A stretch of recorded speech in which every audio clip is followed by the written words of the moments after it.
What's up everyone? Today we are doing the Galaxy S26 Ultra versus the iPhone 17 Pro Max.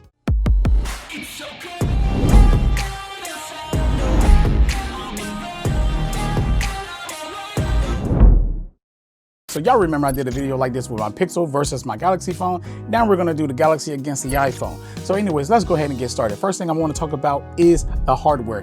When it comes to the hardware, I'm gonna give both a point because I think that both excels in really, really good hardware. I have no issues with Samsung hardware or Apple's hardware, and they're both like top dog in the game to me when it comes to hardware. So go figure. Next thing is going to be software. When it comes to software, I'm not a real fan of any of the softwares on these devices when it comes to One UI and when it comes to iOS. But I want to be honest and unbiased about it because both have great software when it comes to the user experience. I think people who love the power user stand and love customization is going to really enjoy Samsung. And I think those people who like something a little bit more simplistic, I hate to call it iOS simplistic because it doesn't fit that narrative anymore.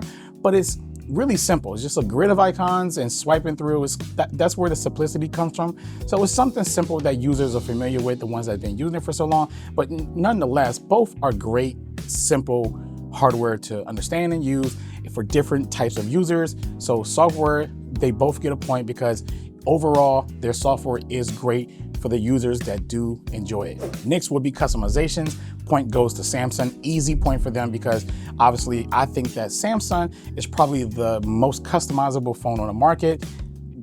You know, if there's something better, let me know down in the comments, but between these two, Samsung definitely has more customizations. I mean, Good Lock alone has more customizations than the iPhone, you know, baked into the iPhone itself, you know, so when it comes to that. So Samsung just wins in that category. Next category will be video and photo. Now, last time I said in the video that I wanted to separate these, but I didn't. But I'm gonna give a point for both because I don't have a problem with Samsung's camera and I don't have a problem with Apple's camera and I don't have a problem with their video quality. They both shoot log and very good log at that. So I did a few tests with both of them and I'm very happy and satisfied with both. Do I like their cameras that much? Not really. You know, they're good cameras. Not my cup of tea when it comes to the processing, but overall shooting in RAW, I can get some phenomenal results out of both of these devices. So I really do enjoy that portion of the cameras and you really can't go wrong with them. Even point and shoot, you really can't because Samsung really stepped up their game with the camera this year. And I've always had this nice warm look that most people love. So either or, both get a point. Great cameras, great video. Support. Well, when it comes to support, Apple wins that hands down. I could get in my car, drive 25 minutes away, and get my iPhone looked at, which I'm gonna be doing this weekend because my Wi-Fi on my iPhone is it don't work at all. It just don't work. After the first update, it just stopped working. So the benefit of that is I could get in my car and drive straight to an Apple store, but I cannot, if anything happens with my Samsung phone, I cannot get in the car and just drive to a Samsung store because we have none over here. I have to go somewhere like one of their third-party iFixits if they have it, or I have to ship it off and wait for it to come back. Beauty thing is about Apple, the support is so much better. I can just walk in the Apple store, sit down, chill, take my phone to the back, check it out. Oh yeah, I see your phone right there. And they're like, hey, we're gonna issue you a replacement or we're gonna fix it or whatever. So Apple support, top tier. Updates. I'm gonna give updates to Apple again because you could just, Apple hits a button and then it goes to all the phones. Samsung, you're waiting with betas and you're waiting months for old phones to get it, while Apple would send an update to go to all of their phones that support it, while Samsung is, do I have to say it? I mean, you know, Samsung just not touching Apple with updates. Go figure.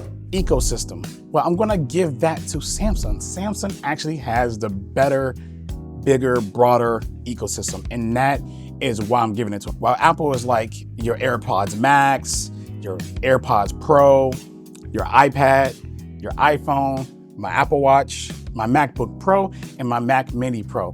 All of that is great and works great with Apple's ecosystem, but that's kind of like a little bit where it stops at. I know you can hook up like home automation and do all these things, but Samsung is like taking it to another level with refrigerators, microwaves, army tanks, and all kinds of different things, right? That actually works with their ecosystem. And then they also have all the mobile stuff. You know, they have that too, and they have the extra. So when it comes to the ecosystem, people don't respect Samsung's ecosystem as much as they respect Apple's. And I think that the golden standard really should be Samsung. So they get this point. Now let's talk about screen. I mean, I gotta give the screen to Apple. Don't hurt me, Samsung Knights, please. It's only because Samsung got this new screen technology going on, and I know the screen came from Samsung. That's the thing about it. Apple's screen came from Samsung, but I just think that if we're talking the S25U and S24U, Samsung would have easily won this. But it's just that the new display technology with the privacy thing, it's cool, but it's just really not super pleasant to look at the screen, definitely from certain angles. It's dead on, it's fine, but certain angles. So I'm giving a point to Apple because Apple's screen looks great from every angle. And that's not saying that Samsung got a bad display. It's just I prefer Apple's. Charging speeds. I mean, obviously the win is going to go to Samsung. They just have faster charging speeds than Apple. And I don't have nothing to say about that. Just on paper, in real life, we know they just have better speeds. So there's nothing to argue there. Design. Now, this is a subjective point right here because you can choose to choose Apple or you can choose to choose Samsung. And I chose Samsung's design because I really don't like the new look of the iPhone. I said it before it came out. I said it when I saw the rumors, and I had it for about a few months now, and I still haven't grown to like the design. I just got to a point where I don't care. So that's where I stand at. But Samsung design is definitely old, and I'm tired of looking at it too, and I want a little bit of change, just a little bit of change. And we got a little bit of change, but still not enough, I guess. Beggars can't be choosy, I guess. It's terrible. We're never satisfied as humans. That's what I learned. I really learned that we're never satisfied as humans. But yeah, Samsung. Samsung gets the design point. I just like Samsung's design better between the two. That's all. Freaking humans.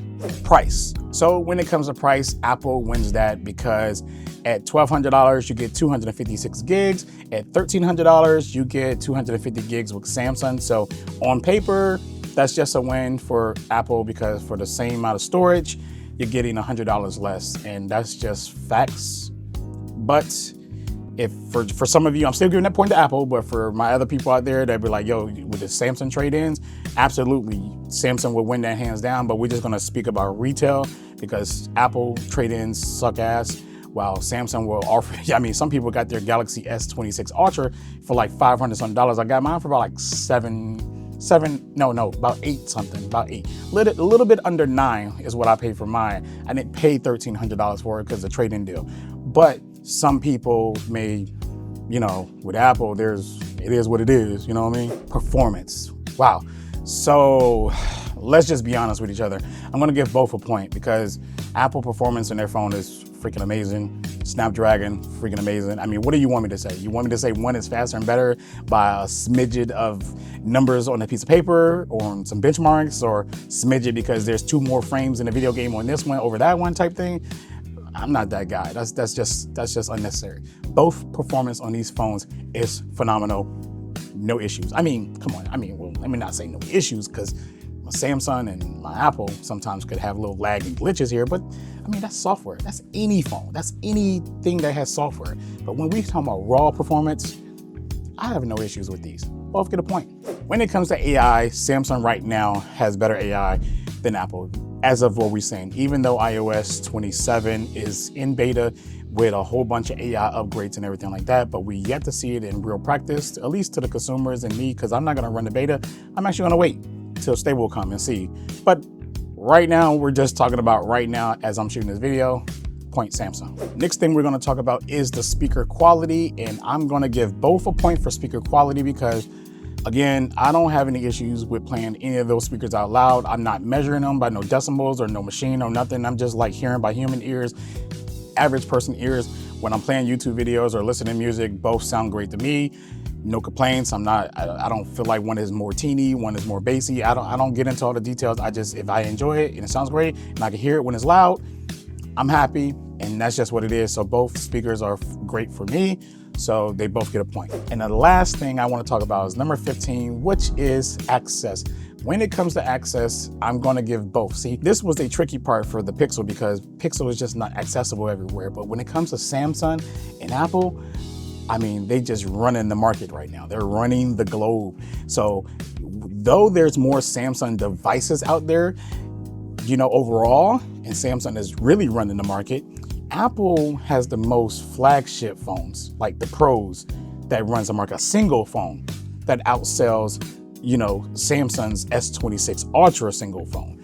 But if we talk about like all phones in collective, you know, we know Samsung kind of runs the market, but that's not what the argument is. The argument is, can you get access to a S26U in your country? Can you get access to an iPhone in your country? And that's what I'm talking about when I say access, because some countries just don't have access to get a Pixel. And that's why that lost in that category. But Samsung and Apple, as far as I know, accessible everywhere. But it's not really about the numbers. It's just about being available to the users.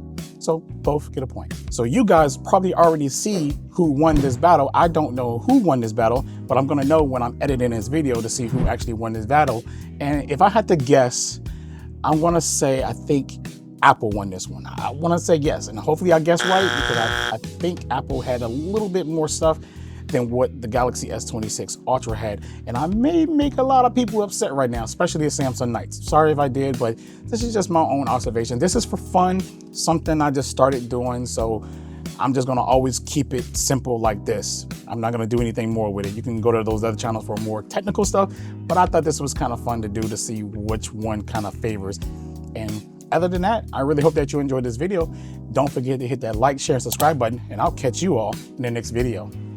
Peace.